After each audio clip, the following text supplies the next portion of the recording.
Good evening, y'all. Randy Perm here. It's 8:35, almost 8:35 p.m. I was gonna say almost 8:40, but 8:35 is almost 8:40. Anywho, I decided to go ahead and sorry about that. I decided to go ahead and make dinner tonight, which would be a bacon wrapped Cornish hen with potatoes and green beans, rosemary, based in rosemary butter sauce. That's bagged, but I'm actually gonna be doing the Cornish hen, like from scratch, basically. So I wasn't gonna do it until tomorrow, but then I was like, I'm kind of getting hungry now, and I really don't have a taste for anything else because I actually was intending on doing this earlier today for lunch, but the day just got chaotic. Getting the car worked on, it took way longer than what it's supposed to. Ended up having to get the rest of the work scheduled for next week, but that's whatever. Anywho, so come with me on this journey. Because I'm actually experimenting with this, so I'm gonna see how this is gonna turn out. Bacon wrap Cornish hen rotisserie style. So I got the rotisserie set up already, ready to go. We're gonna see how it turns out tonight.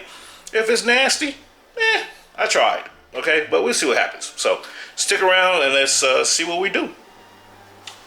All right. So I apologize for the light there, but anyways, in case you're wondering what kind of seasonings I'm using for this Cornish hen, I am going to do some Old Bay,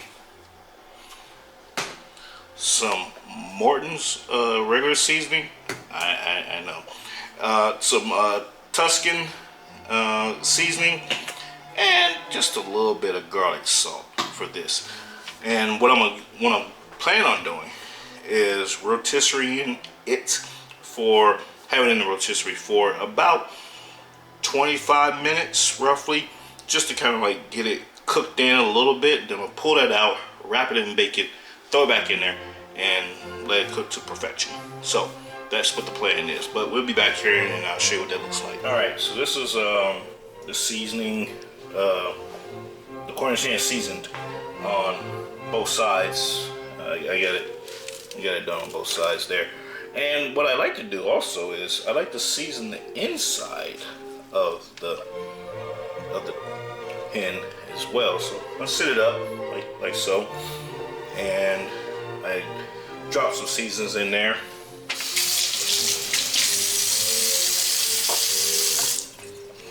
Let me try to do this one-handed so you can see what I'm talking about. Drop some in there. Get it down in there pretty good. Alright, you perverts.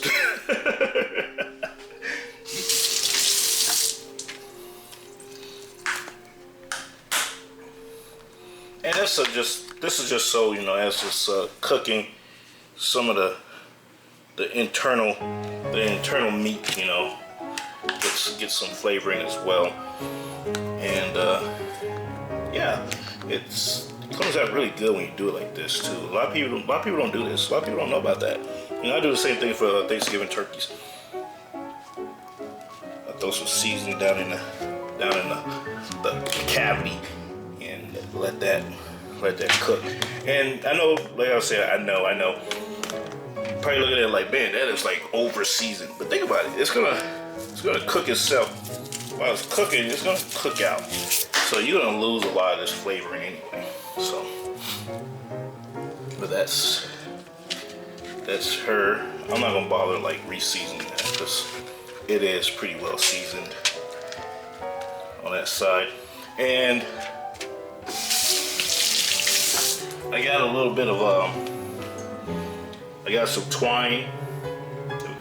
I got some twine here to tie the legs together, so and the arms together, so it's not flopping around as it's cooking, in a rotisserie there. And I cut that off at the end, but you'll see all that here shortly. Whew, that was a little work.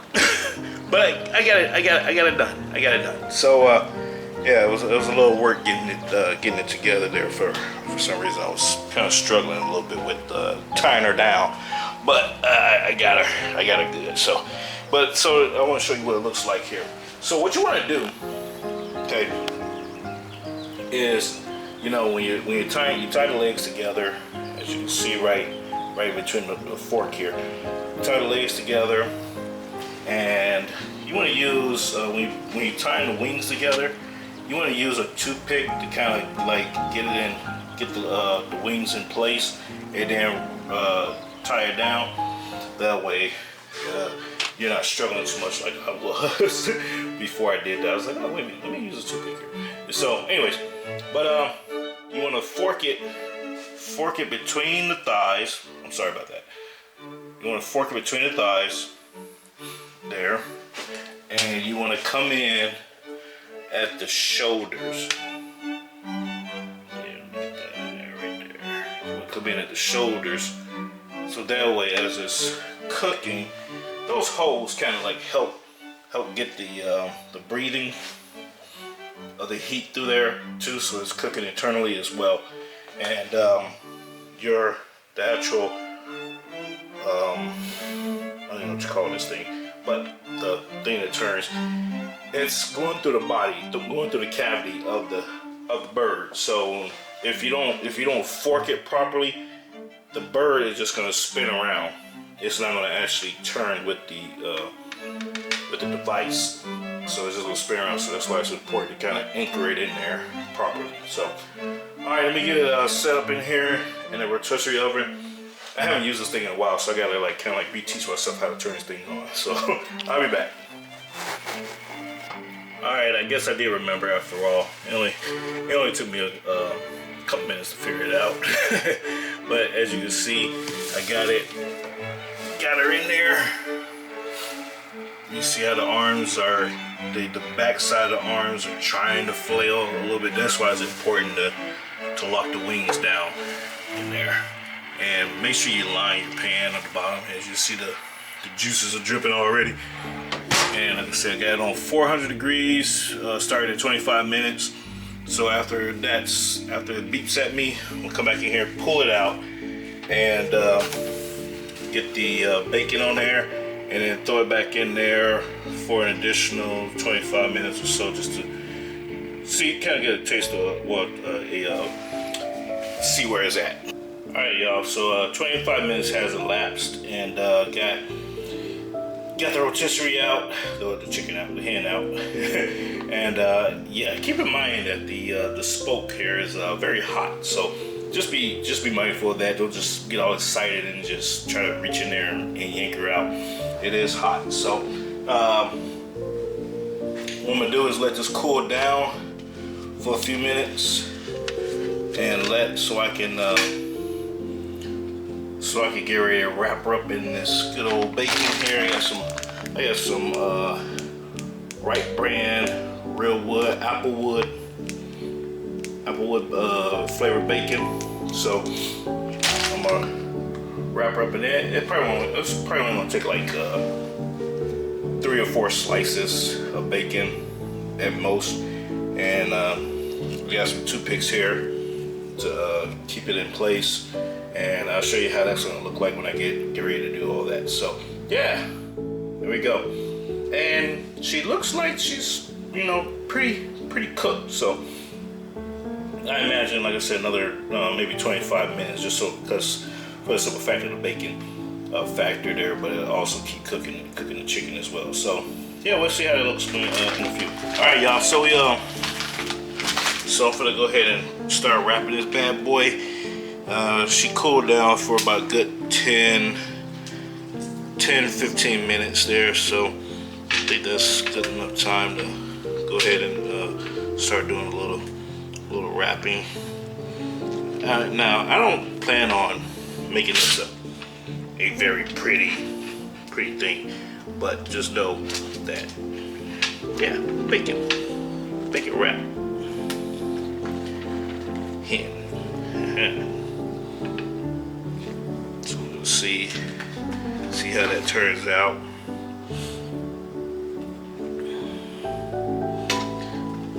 turns out there. And just keep in mind that you want to throw on some gloves because the chicken is still hot. So you want to stretch out your bacon so you can get a good wrapping on that going. And like I said, I use toothpicks to keep it held in place while it's cooking. And want to make sure you kind of like poke her all the way through there. Yeah, so three pieces will do. I mean, if you want to do the wrapping around the wings and all that, that's up to you. But I'm not doing all that, so it's not that serious. Like I said, I'm just experimenting, anyways. See if there's something I would like to do in the future for like a gathering or something like that. I need some more toothpicks here. So,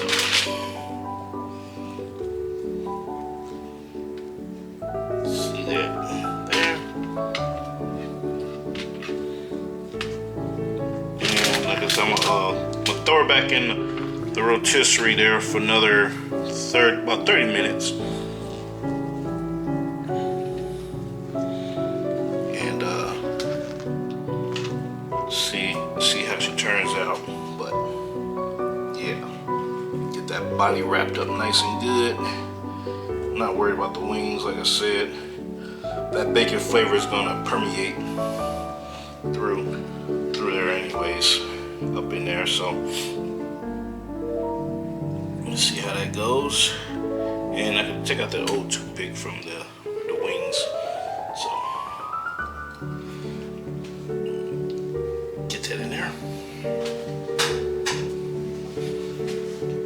Yeah, we got it. So we're gonna go ahead and let that cook for the next 30 minutes and see how that turns out. So see you in a few. Alright, y'all. She's done. Look at that beauty.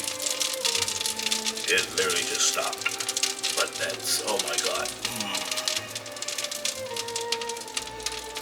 Alright, let's get her out of here and see what she's doing. Yeah. Finished product right there, baby. Look at that. I'm about to dig into it in a second here, but I just wanted to show you what it looks like, the potatoes and the string beans and all. So I'm gonna get into this and see what it do. Alright, so you ever had one of those meals where you didn't quite know where to dig in at yet? This is one of them. Alright, so this is the first cut.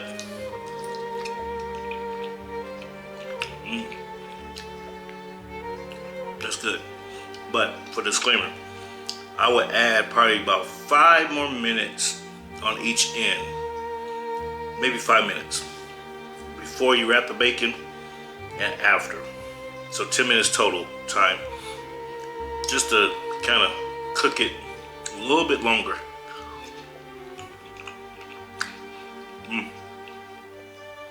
Just cook it a little bit longer. Because the bacon, being that it's double layered, it to my preference, it's not all that, but yeah, see, chicken is, it's,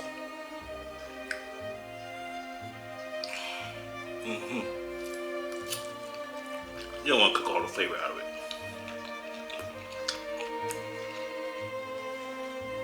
But that's good. That's good. Folks, cooking with Randy put you on to some stuff. You probably already knew about this, I don't know. I thought I made it up, but maybe not. But it's